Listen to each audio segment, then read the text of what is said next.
في حلقة اليوم سوف نتحدث مع حضراتكم عن المغص في الشهر الأول من الحمل.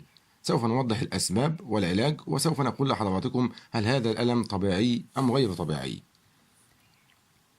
تشعر العديد من السيدات الحوامل بالألم الخفيف والمغص في البطن خلال فترة الحمل، وقد يحدث هذا بسبب التغير اليومي في الجسم. فقد يكون المغص أمرا طبيعيا في بعض الأحيان، لكنه قد يكون خطيرا في أحيان أخرى. ويحدث المغص في الشهر الأول من الحمل نتيجة للتغيرات الهرمونية التي تحدث في جسم الحامل استعدادا للحمل. غالبا ما يكون الألم متوسطا ومؤقتا، ويمكن الشعور بالمغص وكأن شيئا يسحب من جانبي البطن أو كليهما. وعلى الرغم من أنه لا يعد من الأعراض المبكرة للحمل، إلا أنه قد يحدث عند العديد من الحوامل. فعندما يحدث الحمل يبدأ رحم المرأة الحامل بالنمو مع تطور الجنين، وفي كثير من الأحيان يكون الألم مشابها لألم الدورة الشهرية.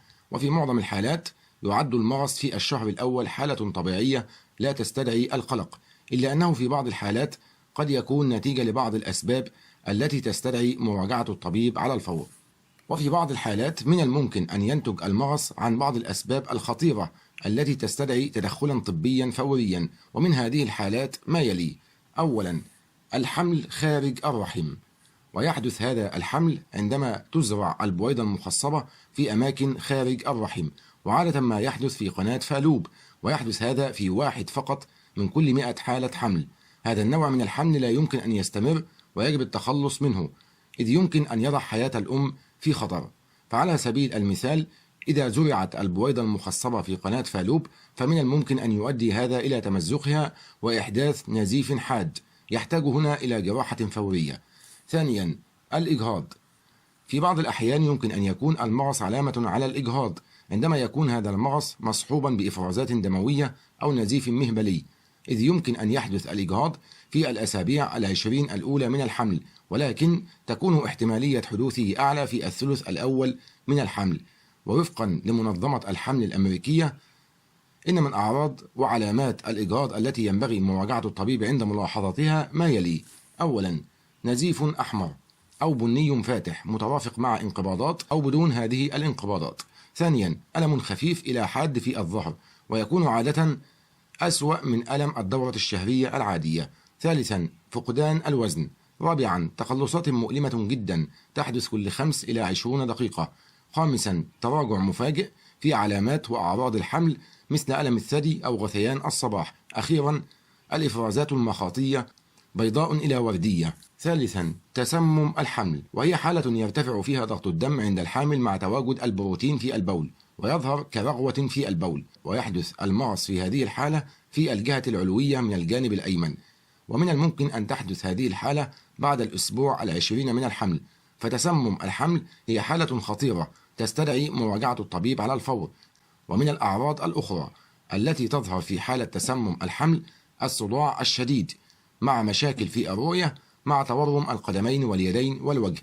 رابعا، عدوى المسالك البولية، وهي من المشاكل الشائعة في فترة الحمل، ويمكن علاجها بسهولة، إلا أن إهمالها من الممكن أن يؤدي إلى مضاعفات خطيرة، ويمكن لهذه العدوى أن تسبب ألم في البطن مترافق مع أعراض أخرى، ومنها ألم أثناء التبول.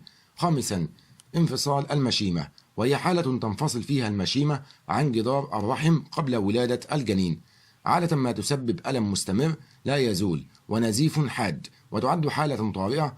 ففي حال حدوثها فإن هذا يعني عدم قدرة المشيمة على منح الجنين الغذاء اللازم. أخيرا، الولادة المبكرة، وتحدث الولادة المبكرة عندما تشعر المرأة الحامل بمغص شديد مع انقباضات منتظمة، هذا قبل الأسبوع 37 من الحمل.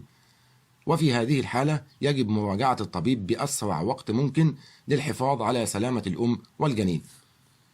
كما يوجد العديد من الطرق التي من الممكن أن تخفف المغص الطبيعي الذي يأتي مع الحمل، وفي كثير من الأحيان يمكن أن تكون هذه الطرق بسيطة، مثل تغيير وضعية الجسم أو الجلوس أو الاستلقاء لفترة من الوقت، هذا للحصول على بعض الراحة. وفي بعض الأحيان قد يكون المغص علامة على أن المرأة الحامل تبذل الكثير من المجهود خلال اليوم، وفي هذه الحالة يكون الحل عن طريق أخذ بضع دقائق من الراحة، إذ تساعد هذه الدقائق كل من الجسم والعقل على الاسترخاء. كما يمكن أن تساعد تقنيات الاسترخاء مثل التأمل أو السيطرة على التنفس على منح الجسم الراحة اللازمة، مما يخفف المغص الطبيعي عند الحامل. وتجد العديد من النساء الحوامل أن الحمام الدافئ ليلا قد يساعد أيضا في التخفيف من المغص. ويمكن أن يساعد استخدام قربة المياه الساخنة ووضعها على أماكن الألم في تخفيف هذا الألم. وعلى الرغم من أن المغص في الثلث الأول من الحمل أمرا طبيعيا، إلا أنه في بعض الحالات يستدعي مراجعة الطبيب على الفور. ومن هذه الحالات ما يلي: أولا، ألم شديد مستمر لا يزول. ثانيا، ألم أسفل البطن مترافق مع انقباضات في الرحم. ثالثا، تشنجات في المهبل مع نزيف وإفرازات قد يرافقها حدوث دوخة. أخيرا، ألم البطن المترافق مع ألم في الرقبة والكتف.